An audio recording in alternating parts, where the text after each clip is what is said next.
There we go. There we are. We are live, and I'm hoping that you are sharing this wonderful evening with as many people as you possibly can. Because remember one thing, that everything that you share on this platform is extremely important for the future for somebody else. You never know who may be the one person that really will benefit from this absolute message tonight. And so tonight we are going to talk on why do I have to change.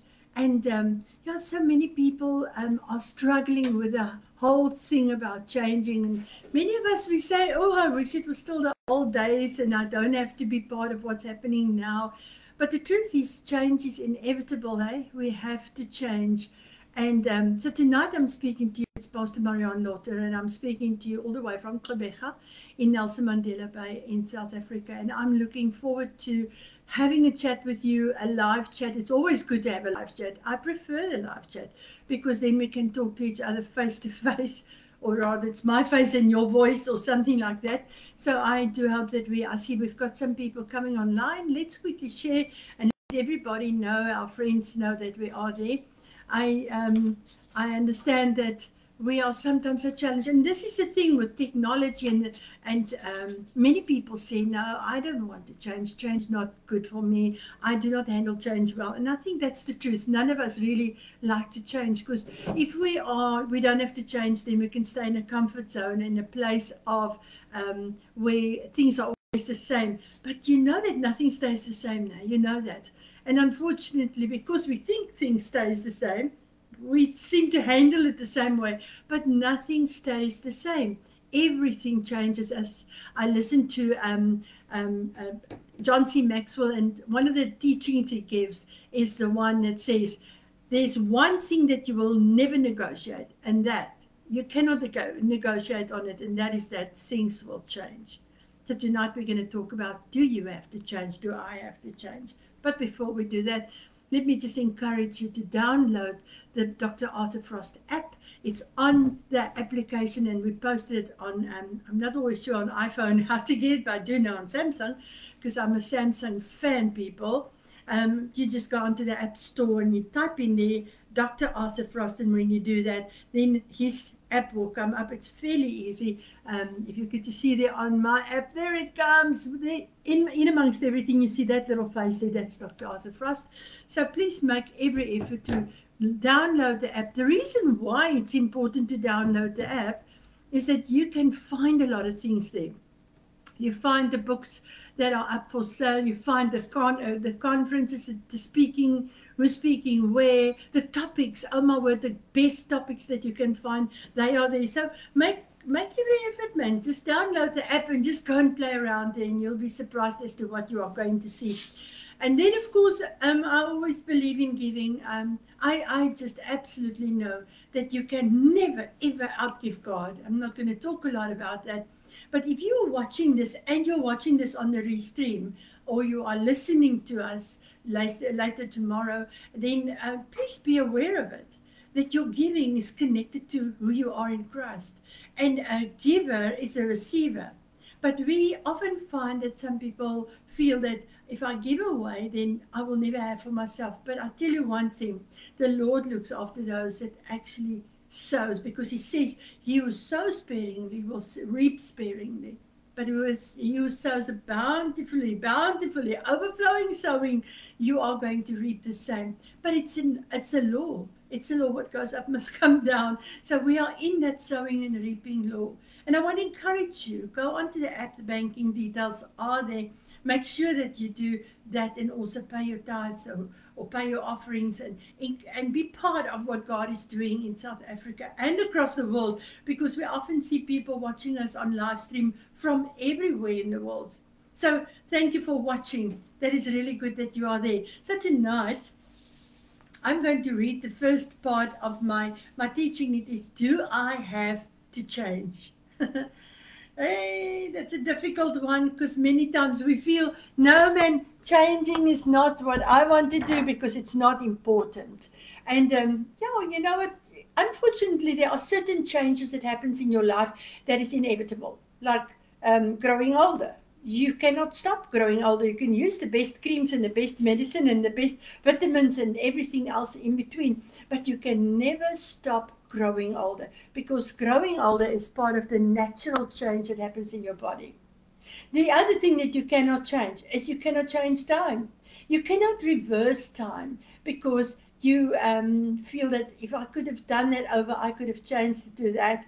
You cannot change time. You cannot. The time goes, and it goes tick, tick, tick, tick. You know that now. And you know, when you're in a hurry, time flies. When you are waiting for somebody, time slows down. It's weird how that feels. But you can't change it. Another thing that you cannot change is you cannot change that your growth processes. You know what I'm saying by that is, if you never learn how to use technology, then you will fail in that change, because it's part of what's happening in the world. If you never read your Bible, you will not change according to the Word of God, because that is inevitable. You cannot. You cannot change. And if you do not apply, oh my goodness, I always say, we often want to change and we want to read the Bible, and we can even quote the Bible. But the one thing that you cannot do, if you do not apply the Word of God in your life, then that will not help you either. You will not change. But there are other changes. You cannot change the climate. Yeah, I've got this oak tree. I'd always talk about my oak tree in my garden. It's the most incredible tree. That oak tree knows when it is the season to shed the leaves. Then you suddenly see the leaves becoming crumpled, they're becoming brownish, and then they start falling off. And yeah, by August, suddenly you look and you see, oh my goodness, the tree had no leaves, and suddenly it's all green, because the tree even knows the seasons, and you cannot argue about the seasons. Also, you cannot argue if your car has got no petrol and you want to go somewhere.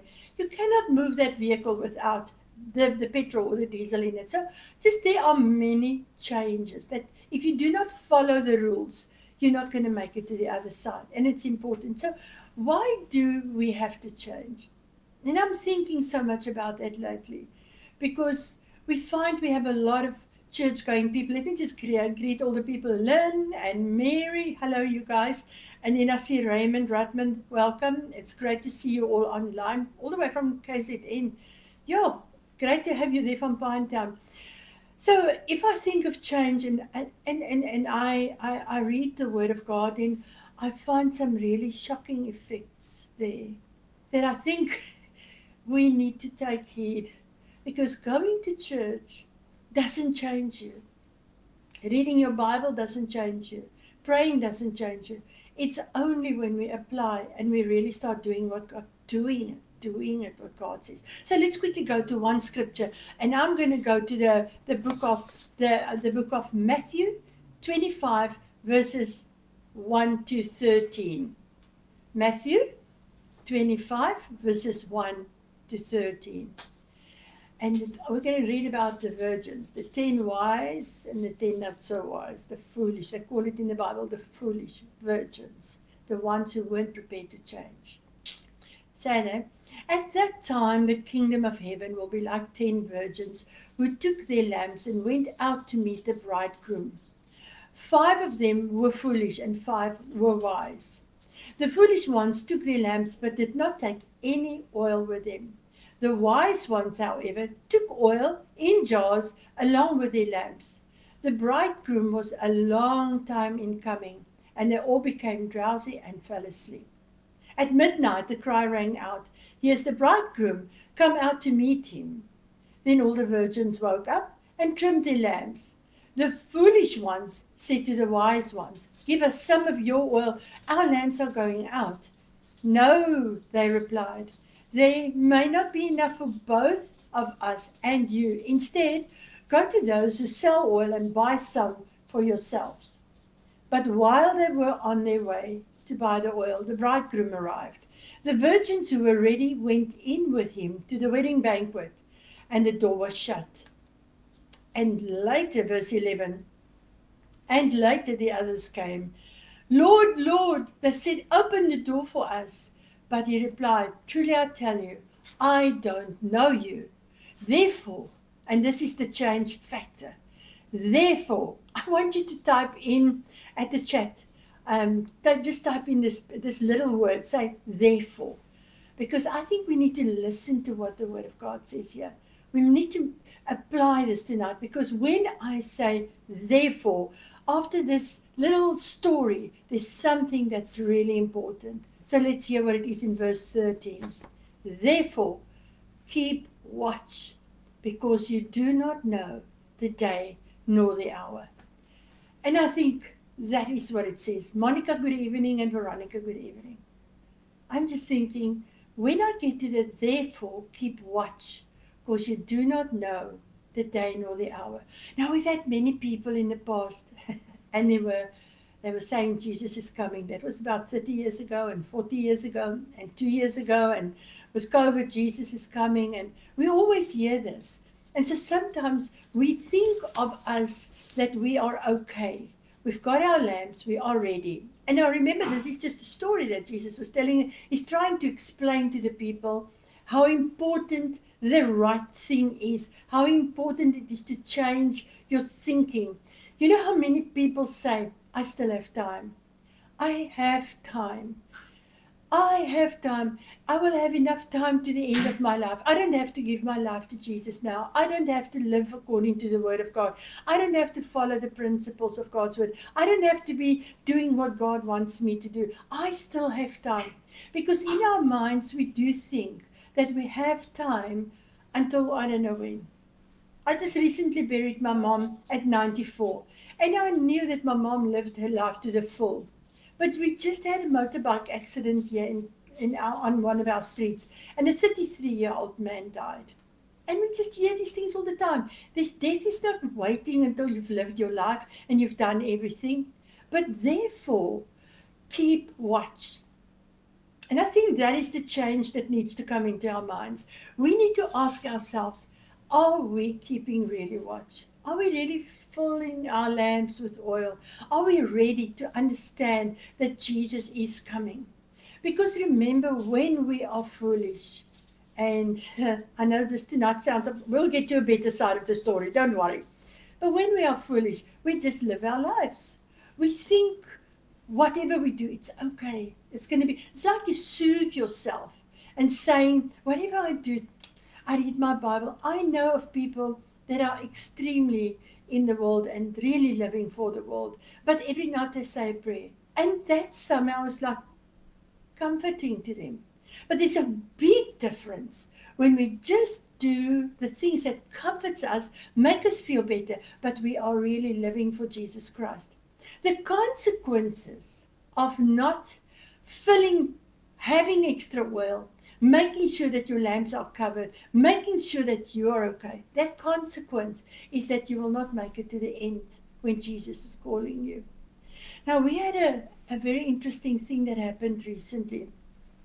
While my mother was lying in a hospital, there was a gentleman lying right next to her. And the very first day, she was right next to him. So he's loud. He screams the whole time. We're burning. Can't you people come and help us? Somebody please bring the water. The fire is burning us. And he would do it, yell like this. And then he notices me. He says, Mevrou, bring water. And it's like literally day and night he was screaming like this until they give him his sleep medication to put him out. And so my mom moved to a care ward, and he moved with her to a care ward, and he was in the bed next to her. And he was screaming, the fire is burning. Can we just bring the water? Just burn and stop the fire from burning. And then a strange thing happened. I asked his daughter who was there next to his bed, and I said to her, was your dad a fireman? Did he work on a farm where there was lots of fires? What did he do? How come that he always screamed the fire is burning? And she said, no, my father was an ordinary office worker. And that night, my grandson came to the hospital to pray for my mom. And he's only 17 years old. And he said he wants to pray for this uncle next door. And he went, he had his anointing oil. And he led that uncle to the Lord, and his daughter, by the way. He led them to the Lord. And the uncle died that night. But after he prayed for him, he never shouted about the fire anymore. And only recently did I think, he was feeling the fires from hell. It was burning him.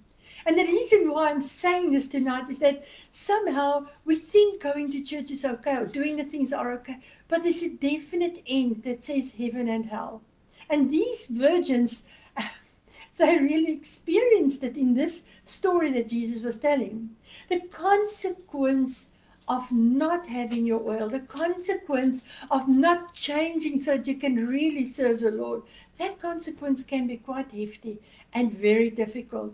And so that's very important that we understand how important change is. But when I look at the next person, oh my goodness, this is another ball game. So we're going to read about this one, and we're going to read in the book of Matthew. Let me just find where it is. Matthew 25, verses 1 to 13.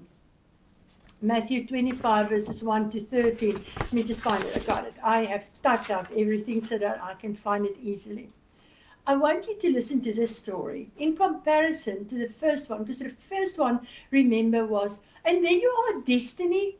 Welcome from Bulgaria. Look at that. We just said we are across the world. Please make sure, everybody, that you share the link and invite your people to join. It's very important.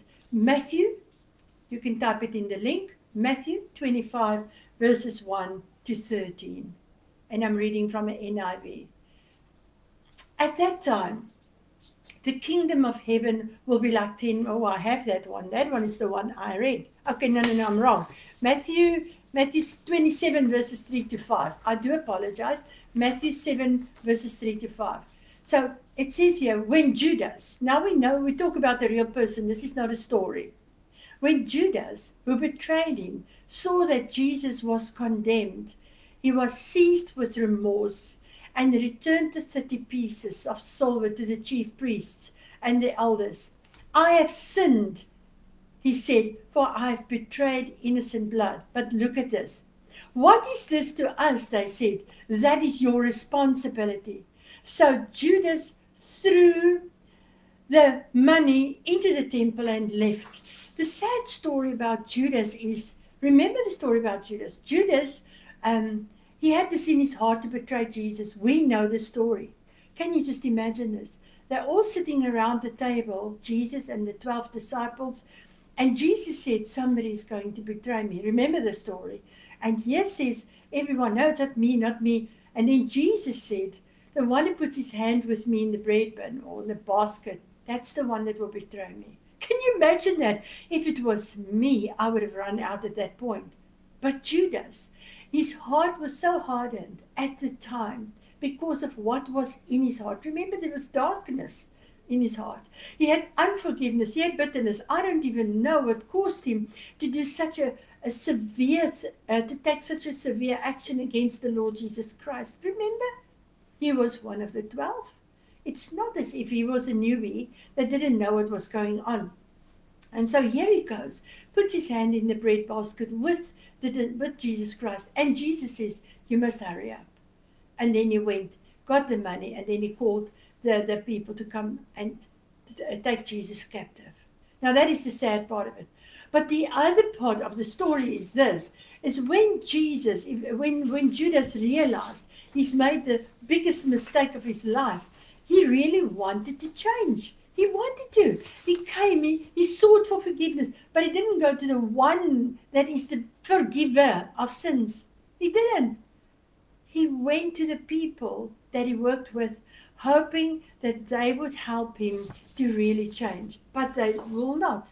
Because you see, when a person's heart is hardened, it's difficult for them to change. And so that is the reason why Judas then in that moment, he did not understand that whatever he's doing is causing himself to go down.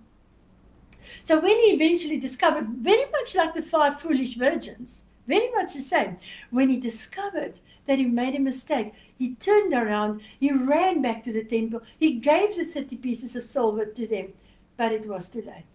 You know what? I think, Judas, just think for yourself. You've been around Jesus for a long, long time. All you need to do is you needed to go to Jesus and say, I'm sorry. Please forgive me. Because remember, when Jesus was on the cross, what did he do? He hung on the cross, and there on the cross, he actually said to the one, terrible sinner, whatever you want to call it, okay, today you'll be with me in paradise. How cool is that? It didn't even take a long prayer or nothing. But all it takes, I'm sorry, forgive me. And so this is the reasons why we need to understand that if I don't change, then I actually make my life a misery. If I don't grow in Jesus, if I don't grow in who he is, then I make my life a misery. I bring my life into a place where I will always be dissatisfied. A weird thing that happened this week with me.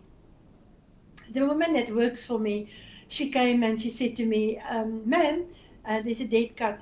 Somebody's put a dead cat at my back door. I know what I'm saying to you now, it's very spooky, but I'm not going to end there. Promise you. I just want you to hear how important change is and how important it is to change for God's plans in your life. How important it is to not run in a circle with your life, but to really serve the Lord. That's all I want you to hear. So she said to me, there's a dead cat at my back door. And I was really in a hurry, and I said to her, whose cat is it? Because I knew immediately when she said that is witchcraft. Now, remember one thing. We have people that are very much into the culture of life, and they are involved in what's happening in the culture.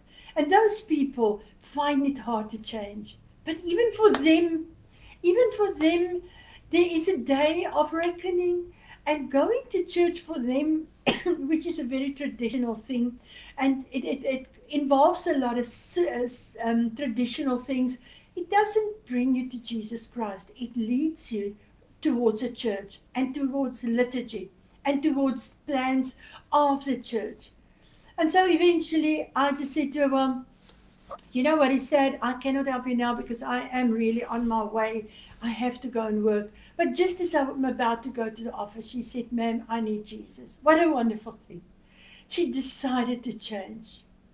Now, change is important because if we do not change, then we bring either destruction upon ourselves or destruction upon the people around about us, because we need to understand. There's a book out, If I'm Not Growing, Then I'm Dying. You cannot stay in the same position. If you don't grow, you will actually spiritually die. So why change matters? It's important. I led her to the Lord, and I tell you, the devil's not impressed with her. He's trying everything to get her down, but she's going to be with Jesus, and we're sorting her life out, got her connected in a good, solid place where she can serve the Lord. But if we ignore change, then a few things starts happening. Number one, it leads, you know what, it's basically saying tonight, I will ignore the Lord and the call of God upon my life. I will ignore the fact that I need to grow deeper in Jesus Christ. I will ignore that his word is speaking to me and that I need to obey. I will ignore whatever the Holy Spirit is laying upon my heart. You know what the Holy Spirit is saying to you. And you are all listening so much to this that you need to know what the Holy Spirit is saying to you. But this is what happens, is when we ignore what God is asking of us, then this is happening, separation. We are being separated from Jesus Christ. I think, you know, often we say sin is drinking, sleeping around, lying, stealing. That is just the root of the fruit. That's just the fruit of the root. The root is actually separation from Jesus Christ. And so often we find we try to change in ourselves, but you cannot change in yourself. You know how many times you have tried to change. Just talk about little things that you want to change, and you find it very hard to change because change isn't that easy.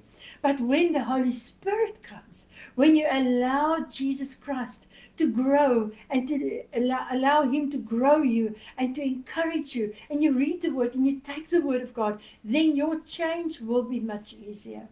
And he will help you. The Holy Spirit will help you. Look at this, what happened to the foolish virgins. Because they weren't prepared to watch. Remember that scripture said, therefore. Therefore is very important. Therefore keep watch, because you don't know And so as I was saying this, I really feel the Spirit of God saying that we need to wake up and realize that you can grow as much as you can, but you can only grow further when you allow the Holy Spirit. And God has placed things in your heart. He wants you to do certain things. He wants you to grow in Him. But sometimes we stifle that growth because we believe that we know better, or we're just too comfortable in our comfort zone, so to say. So if we don't follow change, then this is what's happening. We are separated from the love of God. The second one is transformation through repentance and obedience. That brings eternal life. When we do not allow transformation, I want you to type in the text. Just type in there. Say transformation. We need to be transformed. You know, if we do not get to that place where the Holy Spirit can transform our thinking, the way we are. If we don't get to that place, we will stay where Satan will transform us. Remember all the voices that you hear, all the things that surround us, they want to transform you. People want to transform you. But transformation through repentance, that is important, and then to go into obedience. So if you think of transformation and obedience, it's like two little strong weights that you carry here that leads you towards Jesus Christ. When I'm transforming the way I am, I cannot do it by myself. You cannot do it by yourself. And then here is very important. The number 3 thing I want to leave with you, it is urgent. So when I go and I ask you, will you change before it's too late? Then you need to know, if you share this message with somebody else, let them decide for themselves. Everyone decide for themselves, because transformation is important. Obedience is important. But look at some of the people that just basically decided, I am going to change. The weirdest one of them all, I think, it's Saul. Remember? Yeah, the story of Saul, and you read that in Acts 9, verse 1 to 2. Acts 9, verses 1 to 2. We read the story of Saul. Saul is this absolute Roman soldier that hates the Christians. Don't we see a few of them there in Hamas and those areas? Hates the Christians. And he actually goes to his big boss and he says, send me on the road. I just want to go and kill more Christians. I want to bring them here so that we can kill them. That is what Saul did. And then suddenly on that road to Damascus, suddenly there was this light that shone on him. Now remember, when that light shone on him, when the light came onto him, that is so important. That light said to him, this is your moment, Saul. This is your moment. And what did he do? He said, who are you, Lord? And he was blind, and they took him into the city, and the long story short, he became Paul. And we read all the readings of Paul, totally transformed, totally obedience to the will of God. How amazing is that? The second person that really changed in the Bible is Peter. Peter denied Jesus. Judas actually caused him to go to the cross. But Peter, when Jesus was in absolute agony, when he needed people around him, one of his disciples denied him. Oh, I don't know him. Jesus said, before the cock will crow 3 times, you will have denied me. He said, oh, never do that. Never, never. But what did he do? He denied that he even knew him. And I think sometimes this is how we are. When we are amongst people, we don't want them to know that we are children of God. We somehow move into this place of denial. We just act good. But listen, people are crying for you to be obedient to the will of God. And so Peter denied. But what happened? After Peter repented, oh my goodness, you must go read about his transformation. It was radical. It's in Luke 22. Verse 54 to 62, and we can read how the Lord used Peter mightily. I want to say this to you. Sometimes we think that we've gone past the place where the Lord wants to use us. You're too old, you're too thin, you're too whatever. I don't care. What's important is to know that Jesus wants to use you. He wants you to transform into his plan. He wants you to be obedient to his will, so that he can use you. Peter was one of those radically changed. Zacchaeus, He's another one. Remember, the people didn't even like Zacchaeus. Zacchaeus was the money changer, the source. We're the one person we don't like too much. He checked out people's money. He wanted more money. And what happened with Zacchaeus was phenomenal. He was in a tree. He just wanted to see what Jesus is doing. I don't know if he necessarily wanted to have anything to do with Jesus. But there was this moment in his life, that one moment where Jesus said to him, I'm coming to your house for tea. Just that one thing. And he changed for Zacchaeus. Totally, his life was totally different. And you can read about that in Luke 19 verse 1 to 9. I've got it there. It's important that we know all of these people had a one moment where they had to decide. That therefore moment. They had the therefore moment. And that is the moment that they allowed the Lord Jesus Christ to transform them. Just a sip of water. Just they allowed. And what about the prodigal son? Oh my goodness. I think that story is one of the stories we use over and over and over again. Simply because it's such a phenomenal story. Remember the prodigal son. What he wanted his money, because he didn't want to follow the rules of the house. And you can read about the prodigal son in Luke 15, verse 11 to 32. If you want to write all down. Listen to the prodigal son story. He messed up. He was like the foolish virgins. He messed up. He used his money. He did the things wrongly. And then what happened? Then one moment, there came that switch and the light came on and he realized, hey, I don't have to sit here. I have a farm to go to. I can work as a laborer there. At least I can earn a wage. I don't deserve their love. I can just go back. Let me just go back. And I think sometimes, if you are listening on the voice, on the restream, I want to say to you, if you are feeling that you need to go back to Jesus Christ, do that today. We need to do that today. It's important because the therefore is there. Because the therefore says, watch, because you don't know.